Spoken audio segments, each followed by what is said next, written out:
breast cancer oo kamid yahay kansarada adduunka ugu badan oo caalamka ka jira wuxuuna saameeyaa inta badan dumarka waana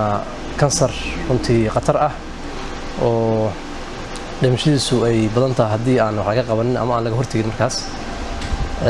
inta badan wuxuu aad ugu badan yahay waxa weeye dumarka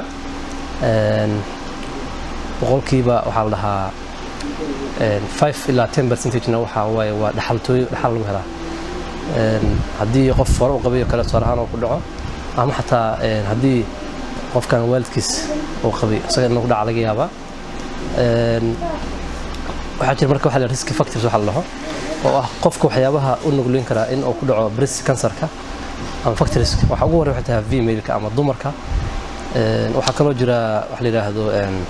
obesity-ga dadka cayilan oo wali dumarka because waxa waa dadka waxa la dhahaa waxa ku badan tissue-ga ama fat tissue-gaas kaas wuxuu keenaa marka in estrogen hormoonka uu bato kadibna hormonal imbalance ay dhacdo markaas uu ka bilaawdo breast cancer-ka waxa la marka sidoo kale waxyaabaha ugu muhiimsan waxa waaye in qofka ama dumarka marka la siinayo hormone replacement gaar ahaan dumarka menopause-ka ah markii ay caado ka istaagto salaan oo qofku u da' noqdo taas kale waxa waaye risk factor-ka waxa waaye keena breast cancer-ka waxa kale breast cancer-ka risk factor u ah haddii qofku uu sameyn physical activity ama uusan exercise sameynin ayadana waxay kamid tahay waxyaabaha keena sidoo kale breast cancer-ka sidaan soo sheegnay waa common disease waaye ama cancer kuna dhaca dumarka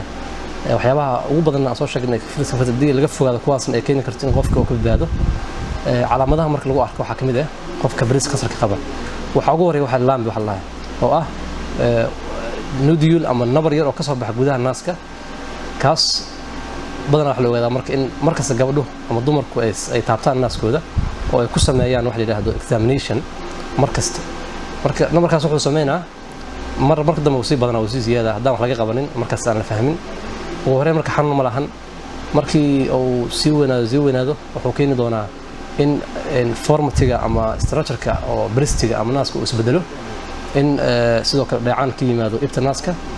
waxaa kaloo dhici kara inuu yeesho wax la yiraahdo debauch orange waxa la dhahayo oo ah inuu tush yeesho macnaha oranjada camal ah inuu yeesho kadib waxa imaanaa marka very painful xanuun zaid ah haddii marka uu faafo oo uu gaaro xubnaha kale jirka sida beerka ama sanbabo kaleeto ama wuxuu yeelan doonaa calaamado kale oo ah ay kamid tahay in qofka neefta dhibto in la fiix xanuunaan sidoo kale in calaamad lagu arko oo cudurrada ku dhacaya beerka calaamad sida labo matag labo marka waxaasna waxa waaye waa marka uu sameeyo waa metastasis ama uu faafo waxa jira marka qofka marka ugu horeysa aad ogaato breast cancer-ka waxay tahay inaad fiirisid naaska kala taabto oo subax kasta gabar marka soo kacdo ay fingerkeeda kala ay ku riixdo geesaha ugu riixdo kadib dhexda ay fiiriso haddii marka ay dareento in wax jiraan si degdeg inay u tagto mataqaan dhakhtar ay ula xiriirto ama lagu sameeyo examination marka professionka ugu horeeya marka laga hadlayo breast cancer-ka waxay tahay in gabadhu mar kasta iyo waqti kasta ay iska warqabto xaaladda caafimaad waxa la 80% prevention ka hortag uu leeyahay laakiin haddii mar uu bilowdo hadda soo kusaga waad kaanaysaa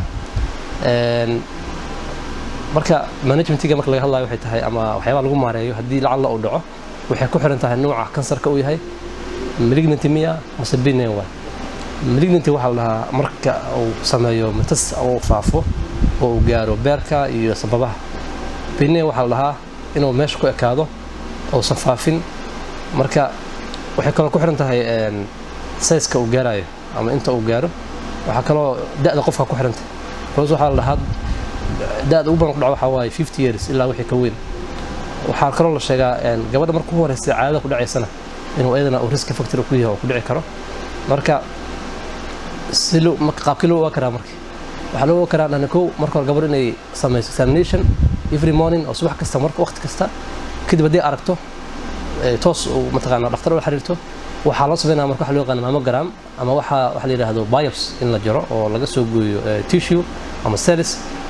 kadib kuwaas la baaro la ogaado nooca kansarka uu yahay ma faafay ma faafin